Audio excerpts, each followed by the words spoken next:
carbon-14 is being produced by the sun, or by the neutrinos, by the high-speed radiation, doesn't matter. It breaks back down to nitrogen. About half of it breaks down every 5,730 years. Okay, this is estimated to be the half-life. Obviously, nobody watched it for 5,700 years. But during photosynthesis, plants are breathing in CO2.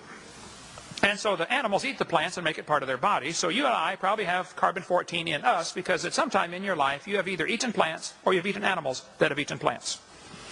That's about all there is, okay? So these plants are absorbing things out of the atmosphere. They're absorbing the carbon-14. It becomes part of their tissue. It is assumed the ratio of C14 to normal C12 in the atmosphere would be the same ratio found in living plants and animals. If the atmosphere is 0.0000765%, it is assumed plants and animals have the same percentage. That has never been demonstrated, but as a reasonable assumption. Okay. When the plant or animal dies, it stops taking in new C14, so in theory you can tell how long it's been dead by measuring how much C14 is left. This entire process was invented by Willard Libby, Nobel Prize winner for inventing carbon dating, University of Chicago, 1947 to 53. He worked on this, moved to Stanford University.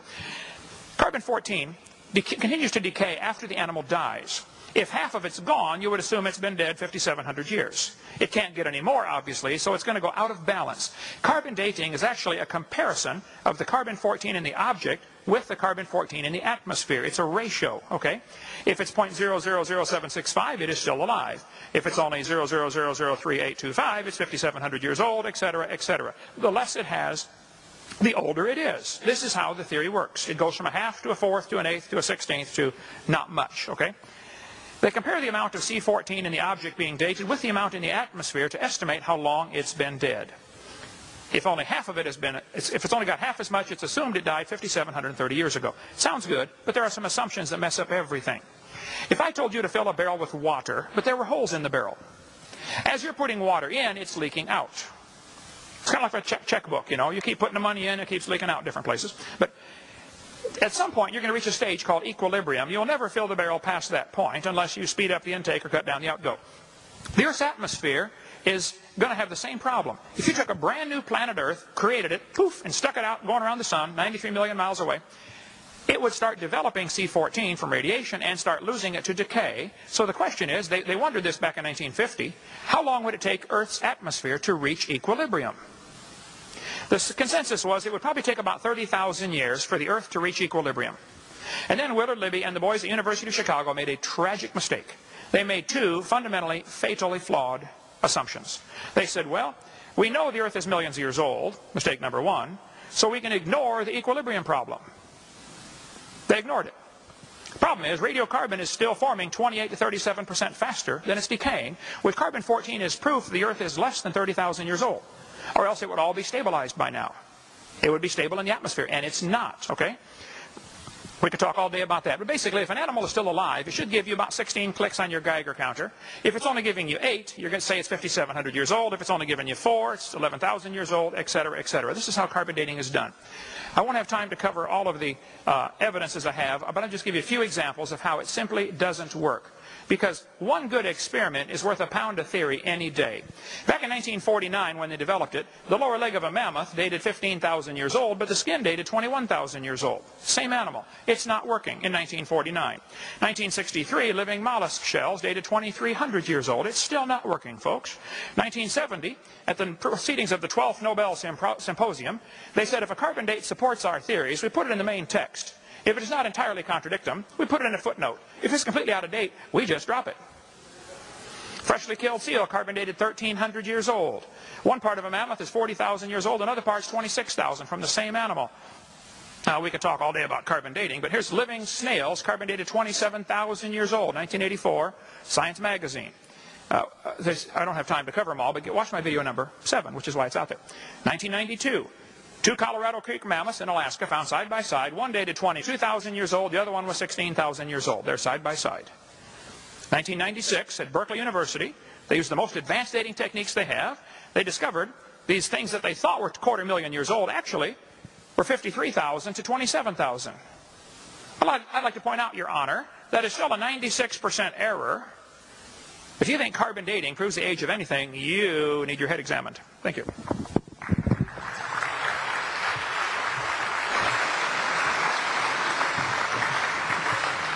I'd like a show of hands of how many understood that.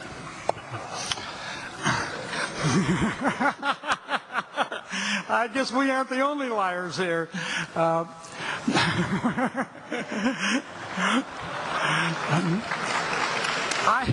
have a pamphlet here written by the Institute for Creation Research on radioactive isotopes. I'm quoting a sentence of the conclusion. They're doing investigation on radioactive isotopes. The thing is called rate, and it says, "We would appreciate your involvement in this effort. The most important contribution you can make is through prayer. We recognize this is a monumental task, and we need you to pray that we have wisdom as we work." Science would never pray for success. I wanted to find out why the evolutionists and the creationists disagreed on this carbon dating thing so much, so I went to one of the most famous creationists that I know. Henry Morris is the past president of the Institute for Creation Research. In his pamphlet, the Institute for Creation Research Society, in March 1982, page 226, he explains why only carbon dating that shows a short time is effective. I quote, "When God squeezed energy into atoms, he squeezed and held the atoms so tightly that there was no unstable elements and therefore no radioactivity. At the fall of Adam and Eve, he relaxed his grip slightly, which affected every atom. It allowed some to become unstable, that is, radioactive.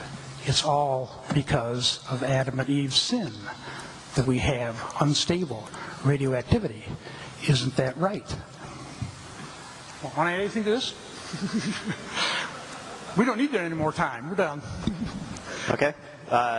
Let me go ahead and pose the next question to you. I'd like to give you guys an open-ended one, too, for fairness' sake. Let me just read the question to you verbatim, and then please talk on this topic. The question says, "In evolution, there appears to be no real purpose to life. What hope do you have to offer me to even bother to continue to live?" So I guess... No, what did he say? For the sake of open-endedness, please, I guess we're talking about morality, purpose, anything along those lines. Well, let me point out one thing, that this is sort of confusing terms. There may not be a purpose ostensibly defined for the universe as a whole or for society as a whole even. But that doesn't mean that an individual could not set up a purpose for him or herself.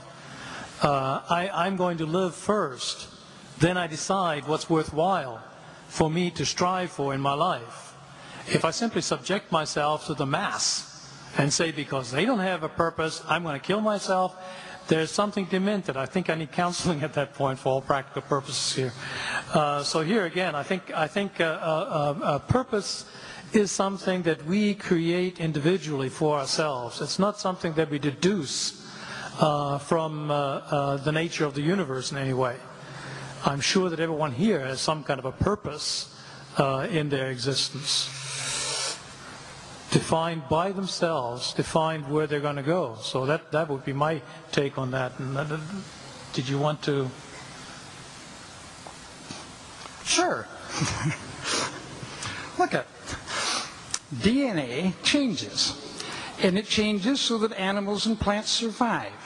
If the DNA changes in a brain of an animal, to make that animal breed successfully by taking care of its young, taking care of its brothers and sisters, and taking care of its family, that animal may survive.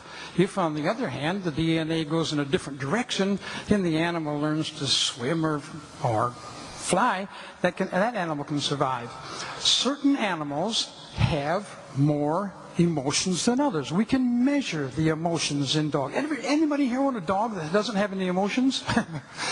My two dogs have all kinds of emotions. I can tell when they're guilty, and I can tell, when they're happy, and I can tell when they're sad. And it's good for them. They have the DNA in their brains that gave them the ability to be pack animals. And they survive because of it. Now, some animals, like cats, and how many cat owners in there know that cats aren't pack animals? They don't care if you're home or not.